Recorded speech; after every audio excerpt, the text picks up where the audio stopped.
नमस्कार दोस्तों, मैं सुनील जाकर। पिछले वीडियो में हमने चौहानों की उत्पत्ति संबंधी सिद्धांत शाकंभरी के चौहान पढ़े थे और आज का हमारा जो टॉपिक है उस टॉपिक का नाम है अजमेर के चौहान। कहाँ के चौहान पढ़ेंगे बेटा? अजमेर के चौहान। और अजमेर के चौहानों में भी जिन शासकों के बारे में हम अध्ययन करने वाले हैं उन शासकों का नाम है बेटा अजयराज, अर्णोराज और विग्रहराज चतुर्थ। हर एग्जाम में इनसे किसी न किसी प्रकार से प्रश्न पूछा जाता है। उदाहरण दें, पिछली सेकंड ग्रेड की बात कर ले। सेकंड ग्रेड में अजयराज और अर्णोराज ने दोनों से प्रश्न पूछे गए थे और इन दोनों का ही जितना महत्व है उससे कहीं द्विगुना महत्व है किसका है बेटा? विग्रहराज चतुर्थ का। ध्यान से सुनते जाना कि हम एक एक शासक के बारे में, एक एक चीजों के बारे में विस्तार से अध्ययन करेंगे। अजमेर के चौहान है। अजमेर के चौहानों में सर्वप्रथम अध्ययन करने वाले हैं जिसका नाम है बेटा अजयराज। किसी भी शासक को पढ़ने से पूर्व उसका शासनकाल है बेटा, तो वो उसका शासनकाल है बेटा 1113 से 1133, 33 ईस्वी। किसकी बात कर रहे हैं? अजयराज। 1113 से 1133 शासनकाल एग्जाम में कम ही पूछा जाता है, फिर भी अध्ययन के लिए हमें एक दूसरे के समकालीन शासकों के बारे में जानकारी के लिए हमें शासनकाल पढ़ना पड़ता है। देखो बात क्या है अजयराज में। अजयराज में पहली बात आती है बेटा, एक इतिहासकार थे जिनका नाम था डॉक्टर गोपीनाथ शर्मा। कौन से शर्मा थे बेटे? डॉक्टर गोपीनाथ शर्मा। डॉक्टर गोपीनाथ शर्मा ने अजयराज के शासनकाल को चौहानों के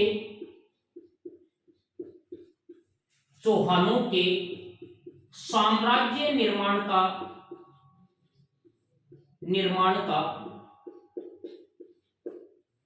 काल कहा है। कौन सा काल कहा है? साम्राज्य निर्माण का काल कहा है। ये ध्यान में रखना है। किसके अनुसार? डॉक्टर गोपीनाथ शर्मा के अनुसार किसके शासनकाल को साम्राज्य निर्माण का काल कहा है? तो वह शासनकाल किसका था? अजयराज का। फिर दूसरा पॉइंट बनता है बेटा, कभी कभी प्रश्न में पूछ लिया जाता है इसकी पत्नी का क्या नाम था। इसकी पत्नी का नाम था बेटा सोमल देवी। क्या नाम था बेटा? सोमल देवी। किसकी पत्नी है? अजयराज की। उसके पश्चात आगे शासक पूछा जाता है। यह प्रश्न पिछली सेकंड ग्रेड में पूछा गया था कि मालवा के शासक और शासक का क्या नाम था बेटा? नरवर्मन।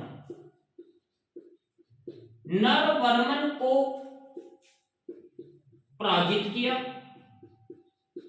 और उसके सेनापति, किसके सेनापति? नरवर्मन के सेनापति सुलहन को बंदी बना दिया। क्या नाम था? सुलहन को बंदी बना दिया। ये आपको याद रखना है कि किस अजमेर के किस शासक ने मालवा के नरवर्मन को पराजित किया था, उसका नाम था अजयराज। अजयराज ने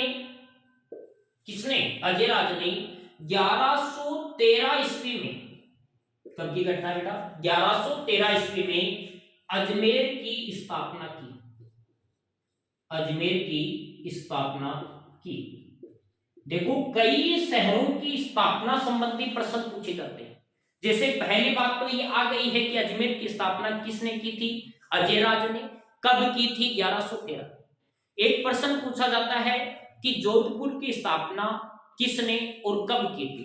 जोधपुर की स्थापना 1459 ईस्वी में किसने बेटा? राव जोधा ने की थी, राठौड़ वंश का शासक था। एक आता है बेटा उदयपुर की स्थापना। उदयपुर की स्थापना 1559 ईस्वी में किसने? उदय सिंह ने की थी। एक आता है बेटा जयपुर की स्थापना 18 नवंबर 1727 में सवाई जय सिंह ने की थी। ये कुछ प्रश्न बनते हैं, सुमेलित करवा लिया जाता है। तो आपको ध्यान में रखना है कि अजमेर की स्थापना किसने की थी? अजयराज ने की थी। और यहां पर एक दुर्ग बनाया था बेटा, अजय मेरु दुर्ग। कौन सा दुर्ग है बेटा? अजय मेरु दुर्ग, जो कहां पे बना हुआ है? अजमेर में। वर्तमान में इसकी चारों परकोटा बचा हुआ है और कुछ नहीं मिलता। उस अजय मेरु दुर्ग का भी निर्माण किसने करवाया? अजय राज ने। और चौहानों की राजधानी किसको बना दिया बेटा? राजधानी अजमेर को बना दिया। किसने बनाया? अजय राज ने। इस प्रकार चौहानों का, कहां के चौहानों का? अजमेर के चौहानों का संस्थापक कौन हो गया बेटा? अजमेर के चौहानों का संस्थापक कौन हो गया बेटा? अजय राजे हो गया। कौन हो गया? अजय राजे हो गया। अगली बात किससे संबंधित है? अजय राज से। अजय राज ने अजय देव और अजय प्रिय द्रम्स नाम के सिक्के चलाए। इन सिक्कों पर इनकी पत्नी का नाम भी मिलता है और पत्नी का नाम क्या था? सोमल देवी। ये सभी बातें किससे संबंधित है बेटा? अजय राज से। दोबारा सुनो, हम कहां के चौहान पढ़ रहे हैं? अजमेर के चौहान। अजमेर के चौहानों में पहला शासक कौन पढ़ रहे हैं? अजय राज। शासन काल कहां से कहां तक है? 1113 से 1133 ईस्वी। डॉक्टर गोपीनाथ शर्मा के अनुसार अजय राज के शासन काल को चौहानों के साम्राज्य निर्माण का काल कहा जाता है। उसके पश्चात पत्नी का नाम क्या था? सोमल देवी। मालवा के शासक नरवर्मन को पराजित करे उसके सेनापति सुलहन को क्या बना लिया था? बंदी बना लिया था। 1113 ईस्वी में अजमेर नगर की स्थापना की। अजय मेरु दुर्ग बनाया। गठ बिटली के नाम से जाना जाता है, अरावली के अरमान के नाम से जाना जाता है। उस दुर्ग का निर्माण करवाया था। तारागढ़ दुर्ग के नाम से भी जाना जाता है, जो संदीप की अलाउसर कल्चर में करवा देंगे हमें। और चौहानों की राजधानी क्या थी बेटा? अजमेर को बना दिया, जिसका संस्थापक कौन था? अजय राज। और अजय देव और अजय प्रिय द्रम्स नाम के क्या चलाए थे बेटा? सिक्के चलाए थे। ये बात किससे संबंधित होगी? अजय राज से। अपना पहला शासक अजमेर के चौहानों से संबंधित पूरा होता है। उसके पश्चात बेटा बात करते हैं दूसरा शासक। कौन सा शासक है? 2 नंबर का शासक आता है। और 2 नंबर के शासक का नाम क्या है बेटा? अर्णोराज। कौन सा शासक है? अर्णोराज। और इसका शासनकाल कहां से कहां तक आएगा बेटा? 1133 से 1150 ईस्वी। कहां से कहां तक? 1133 से 1150 ईस्वी में अजय के पश्चात अर्णोराज अजमेर की गद्दी पर बैठा। बात करते हैं बेटा, इसने महाराजा धीराज, कौन सा धीराज बेटा? महाराजा धीराज परम भट्टारक की उपाधि धारण की। ये प्रश्न पूछा नहीं जाता है बेटा एग्जाम में, फिर भी ध्यान में रखने ना कि अर्णोराज ने महाराजा धीराज परम भट्टारक की क्या की थी? उपाधि धारण की थी। अब अगली बात करते हैं। अर्णोराज का चालुक्य राजा जय सिंह सिद्धराज, कौन सा है बेटा? जय सिंह सिद्धराज के साथ संघर्ष हुआ। के साथ क्या हुआ बेटा? संघर्ष हुआ। और इस संघर्ष के पश्चात किसके साथ हुआ था? जयसिंह सिद्धराज का, अर्णोराज के। जयसिंह सिद्धराज ने अपनी पुत्री कांचन देवी का विवाह किसके साथ कर दिया बेटा? किसके साथ कर दिया बेटा? अर्णोराज के साथ कर दिया। आपको ध्यान में रखना ये बातें कि क्या हुआ था? अर्णोराज का चालुक्य राजा जयसिंह सिद्धराज, चालुक्य कहां पे शासन करते थे बेटा? गुजरात, अहिलनवाड़ गुजरात पर शासन करते थे। चालुक्य की अनेक शाखाएं थी, वाल्मीकि के चालुक्य हैं, वेंगी के चालुक्य हैं। ये कहां के थे बेटा? गुजरात के चालुक्य। एक राजा था जिसका नाम था जयसिंह सिद्धराज। जयसिंह सिद्धराज के पश्चात गद्दी पर बैठा जिसका नाम था कुमारपाल। कौन सा था? कुमारपाल। कुमारपाल ने अर्णोराज पर आक्रमण कर दिया। अर्णोराज क्या हो गया बेटा? पराजित हो गया। अर्णोराज क्या हो गया? पराजित हो गया।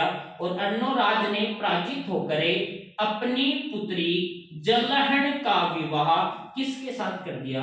कुमारपाल के साथ कर दिया। देखो ध्यान से सुनना, पहले युद्ध में किसने? जयसिंह सिद्धराज ने अपनी छोरी का विवाह किया है, और दूसरे युद्ध में कुमारपाल और अर्णोराज के मध्य। तो अब की बार किसने? अर्णोराज ने किसके साथ किया है?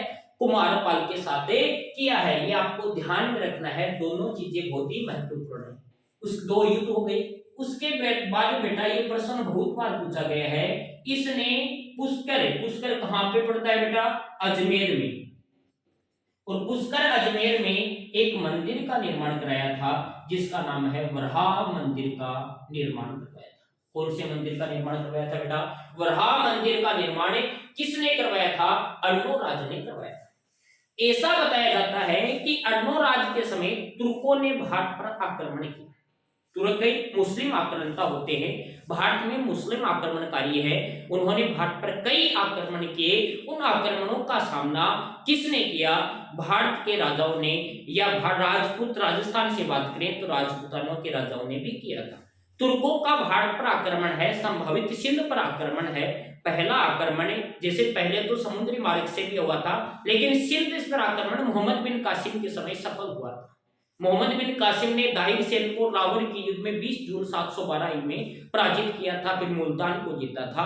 आपने पढ़ा होगा ये बात है। उसके पश्चात सुबुक्तगिन ने भारत पर तुर्कों में पर सर्वप्रथम, वो थे अरब, अब की बार तुर्कों ने किया था सुबुक्तगिन, फिर मोहम्मद गजनवी ने भारत पर 17 आक्रमण किए थे। और उसके पश्चात किसने किया था? मोहम्मद गोरी ने। और उसके पश्चात भारत में दिल्ली सल्तनत की क्या लग जाती है? नींव लग जाती है। तो आपको ध्यान में रखना है किसके समय तुर्कों का आक्रमण हुआ। और एक जगह पड़ती है, यहाँ पर ऐसा बताया जाता है कि अर्णोराज ने उन तुर्कों को भयंकर तरीके से काटा, और ये पूरी की पूरी धरती है खून से लथपथ हो गई। और लथपथ होने के पश्चात नाग पहाड़ और तारागढ़ के बीच में एक झील का निर्माण करवाया था, और झील का नाम क्या था बेटा? अन्ना सागर झील। कौन सी झील है बेटा? अन्ना सागर झील का निर्माण करवाया था। आपसे प्रश्न पूछ लिया जाएगा, अन्ना सागर झील का निर्माण किसने करवाया था बेटा? अर्णोराज ने करवाया था। इसी अन्ना सागर झील के पास में कभी जाओगे तो अन्ना सागर झील के आगे की तरफ यहाँ पर जहांगीर ने एक बाग लगवाया था बेटा। जहांगीर ने क्या लगवाया था? बाग लगवाया था, जिसे क्या कहा जाता है? शाही बाग। कौन सा बाग बेटा? शाही बाग, दौलत बाग। कौन सा बाग है? दौलत बाग। और इसे वर्तमान में क्या कहा जाता है बेटा? सुभाष उद्यान बाग कहा जाता है।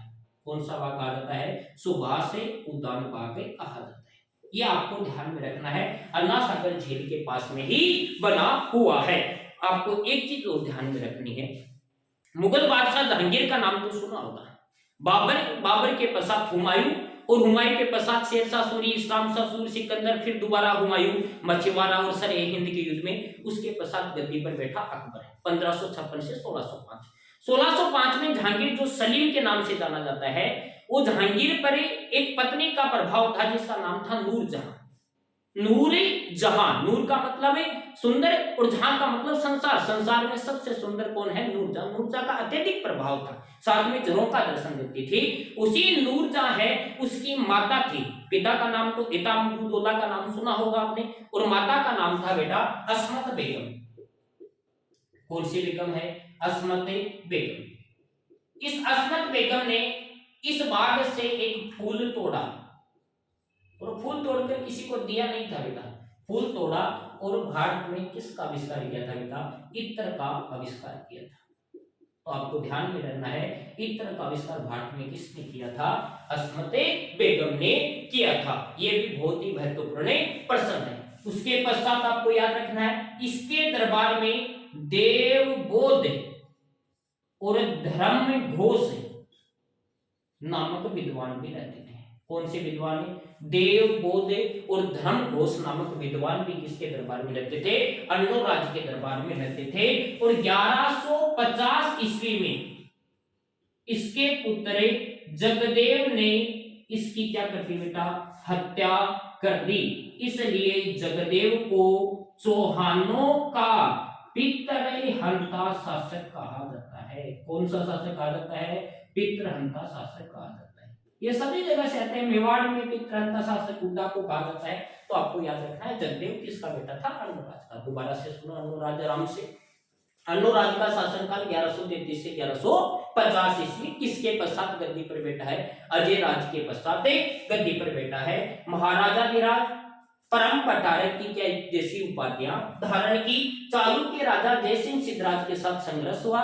चालुक्य राजा जयसिंह सिद्धराज ने कांचन देवी का विवाह किसके साथ कर दिया, अनुराज। संघर्ष समाप्त। लेकिन एक बार दोबारा संघर्ष शुरू हो जाता है। ऐसा बताते हैं कि अनुराज है और कांचन देवी आपस में कुछ खेल रहे थे। खेलते खेलते एक दूसरे पर आलोचना हो गई। आलोचना के पश्चात दोबारा से गुजरात के बीच संघर्ष छिड़ जाता है। और अब की बार नेतृत्व कौन कर रहा है बेटा, कुमारपाल। और कुमारपाल अब की बार कौन पराजित हो गया, अनुराज।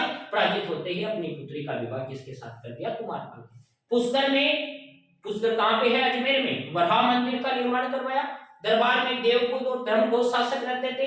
1150 में जगदेव ने इसकी हत्या कर दी। इसलिए जगदेव को चौहानों का क्या कहा जाता है, पितृहंता शासक। और उसके पश्चात अन्नासागर झील, अन्नासागर झील के पास शाहीबाग, दौलतबाग, सुभाष उद्यान बाग, जिसका वर्तमान नाम अस्मत बकर ने यहाँ पर क्या किया था, इत्र का आविष्कार किया था। कोई भी दिक्कत हो तो आप कमेंट बॉक्स में जाके इसका हमें पूछ सकते हैं। किसी भी प्रकार की दिक्कत, ये आपका 2 नंबर का शासक हो जाता है। अब 3 नंबर के शासक की बात करते हैं। केवल 4 ही शासक आते हैं बेटा, मुख्यतः 4 शासक में। चौथा आता है पृथ्वीराज चौहान और तीसरा नाम आता है जिसका नाम है बेटा विग्रहराज चतुर्थ, जिसे बिसलदेव चौहान कहा जाता है। कौन सा चौहान बेटा, बिसलदेव चौहान। कौन सा चौहान है, बिसलदेव चौहान। कोष्टक में आपको क्या रखना है बेटा, इसका नाम विग्रहराज चतुर्थ। कौन सा चतुर्थ है, विग्रहराज चतुर्थ। शासन काल कहां से आएगा बेटा, 1153 से 1163, 63 ईस्वी। गुरुजी 3 साल बीच में कहां पे चले गए, 3 साल जगदेव शासन किया। जिसने हत्या की थी उसने शासन किया था। अब बिसलदेव से बात करते हैं। जगदेव के पश्चात गद्दी पर बैठा। कहां की गद्दी पर बैठा, अजमेर की गद्दी पर बैठा। कहां की गद्दी पर बैठा, अजमेर। कौन बैठा बेटा, बिसलदेव चौहान। फिर नंबर 2 पर बात आती है बेटा इसकी उपाधि। क्या आती है बेटा, उपाधि। उपाधि में एक तो इसकी उपाधि आती है बेटा कवि बंधु। कौन सी उपाधि, कवि बंधु। एक उपाधि आती है जिसका नाम है बेटा कटी बंधु। ये प्रश्न पूछा हुआ है काफी बार एग्जाम में। कवि बंधु, कटी बंधु किस शासक की उपाधियां है बेटा, बिसलदेव चौहान की उपाधियां हैं। किसके पश्चात गद्दी पर बैठा था, जगदेव के पश्चात गद्दी पर बैठा था। अब अगली बात करते हैं, किसने गजनी के शासक खुसरो शाह को पराजित किया। किसको पराजित किया था बेटा, खुसरो शाह को पराजित किया। गजनी का एक शासक था जिसका नाम था खुसरो शाह। उसको पराजित किसने किया था, विग्रहराज चतुर्थ या बिसलदेव ने पराजित किया था। अगली बात, दिल्ली पर आक्रमण किया और दिल्ली के तोमर वंशीय शासक को पराजित करे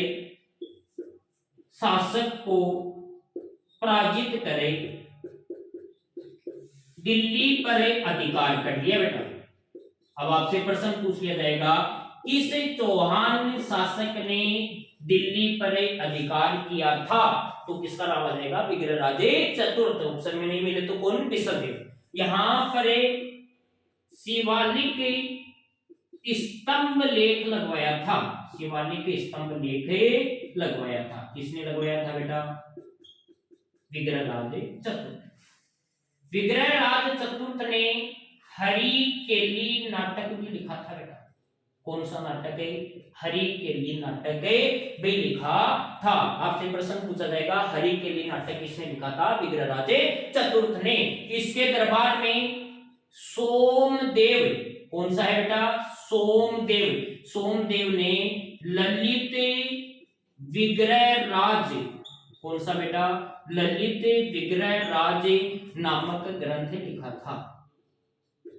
किसने लिखा था ललित विग्रह राज? सोमदेव। हरिकेली नाटक किसने? बिसलदेव ने। इसके दरबार में नरपति नाल, चौहानों की उत्पत्ति में भी ये नाम बताया था। नरपति नाल ने बिसल देव रासो लिखा था। कौन सा रासो लिखा था बेटा? बिसल देव रासो लिखा था। आपको ध्यान में रखना है। हरिकेली नाटक किसने? विग्रहराज चतुर्थ ने।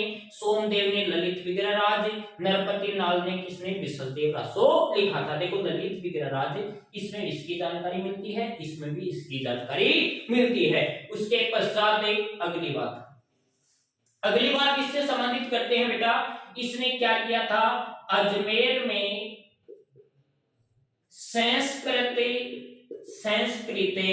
विद्यालय का निर्माण करवाया था। कहां पे बेटा? संस्कृत विद्यालय का निर्माण कहां पे करवाया था? अजमेर में करवाया था। किसने करवाया था? विग्रहराज चतुर्थ ने। इसका नाम है वो क्या है बेटा? सरस्वती कंठाभरण भी कहा जाता है। इसे क्या कहा जाता है बेटा? सरस्वती कंठाभरण। किसे कहा जाता है? इस संस्कृत विद्यालय को। बाद में गुलाम वंश के संस्थापक, जिसका नाम है बेटा दिल्ली सल्तनत के संस्थापक कुतुबुद्दीन ऐबक, किसका? मोहम्मद गोरी का क्या था? दास था। ऐबक का अर्थ होता है चंद्रमा का स्वामी। मल्लिक सिपलाकार, लाख बख्श जैसे ने तीन बख्श के नाम से जाना जाने वाला कुतुबुद्दीन ऐबक ने इसको तुड़वा करे यहाँ पर क्या बना दिया बेटा? 2.5 दिन का झोंपड़ा नामक मस्जिद बना दी। कौन सा? 2.5 दिन का झोंपड़ा नामक मस्जिद बनवा दी थी। किसको तुड़वा करे? संस्कृत विद्यालय को तुड़वा करे। यहाँ पर इस 2.5 दिन के झोंपड़े पर वर्तमान में भी हरिकेली नाटक के अंश मिलते हैं। आपको याद रखना है, हरिकेली नाटक के अंश कहाँ पे? इसमें मिलते हैं। और एक बात और याद रखना, हरिकेली नाटक के अंश, एक व्यक्ति का नाम सुना होगा बेटा, राजा राम मोहन राय। पढ़ा दूंगा कभी, राजा राम मोहन राय, ब्रह्म समाज के संस्थापक। इनका मकबरा कहां पे बना हुआ है बेटा? ब्रिस्टल। और ब्रिस्टल कहां पे पड़ता है? इंग्लैंड। इस पर भी इसके अंश मिलते हैं। ये आपको ध्यान में रहना है। पत्रिकाओं का गठुत, भाट में पूर्ण जागरण का पिता और भाट का प्रभात तारा, ये कौन? राजा राम मोहन राय। इसके अंश यहाँ पर इस हरिकेली नाटक पर भी मिलते हैं और 2.5 दिन के झोंपड़े पर भी मिलते हैं। और उसके पश्चात याद रखना है बेटा, धर्म घोष के आग्रह पर, धर्म घोष के आग्रह पर इसने एकादशी के दिन पशु वध पर रोक लगा दिया था। किस पर? पशु वध पर रोक लगा दिया था। ये भी याद रखना आपको। ये आपका कौन हो जाता है? विग्रहराज चतुर्थ। दोबारा सुनो, बिसलदेव चौहान विग्रहराज चतुर्थ, और जी किसका शासनकाल? 1153 से 1163। पहले दो शासक अजयराज अनुराज। जगदेव के पश्चात गद्दी पर बैठा। कहां पर? अजमेर में। उपाधि कविबंधु रे कटिबंधु। गजनी के शासक खुसरो शाह को पराजित किया। दिल्ली के तोमर वंशीय शासक को पराजित कर दिल्ली पर अधिकार किया और वहां पर शिवालिक स्तंभ का भी निर्माण करवाया था। हरिकेली नाटक का लिखा, हरिकेली नाटक के अंश संस्कृत विद्यालय, और संस्कृत विद्यालय के साथ साथ अगले कौन से है? राजा राम मोहन राय के मकबरे ब्रिस्टल इंग्लैंड में भी मिलते हैं। सोमदेव ने ललित विग्रहराज नामक ग्रंथ लिखा था। नरपति नाल ने बिसलदेव रासो नामक ग्रंथ लिखा था। अजमेर संस्कृत विद्यालय, इसे सरस्वती कंठाभरण कहा जाता है, कुतुबुद्दीन ऐबक ने तुड़वा कर 2.5 दिन के झोंपड़े में बदल दिया था। धर्म घोष के आग्रह पर इसने एकादशी के दिन पशु वध पर रोक लगा दी थी। अब लास्ट बात सुनना, मैंने बताया कि डॉक्टर गोपीनाथ शर्मा के अनुसार अजयराज के शासनकाल को चौहानों के साम्राज्य निर्माण का काल कहा जाता है, लेकिन विग्रहराज चतुर्थ को के शासनकाल को चौहानों का स्वर्ण काल कहा जाता है। ये बहुत महत्वपूर्ण प्रश्न है कि चौहानों का शासनकाल किसके शासनकाल को कहा जाता है? तो विग्रहराज चतुर्थ विशालदेव के शासनकाल को कहा जाता है। ये आज के अपने कितने शासक हो गए? 3। कौन कौन से? अजयराज, अर्णोराज, विग्रहराज चतुर्थ। बाकी एक शासक बचा है जिसका नाम है पृथ्वीराज चौहान, जो हम अगले वीडियो में पूरा का पूरा पृथ्वीराज चौहान के बारे में अध्ययन करेंगे। बहुत बहुत धन्यवाद। जय हिंद, जय भारत।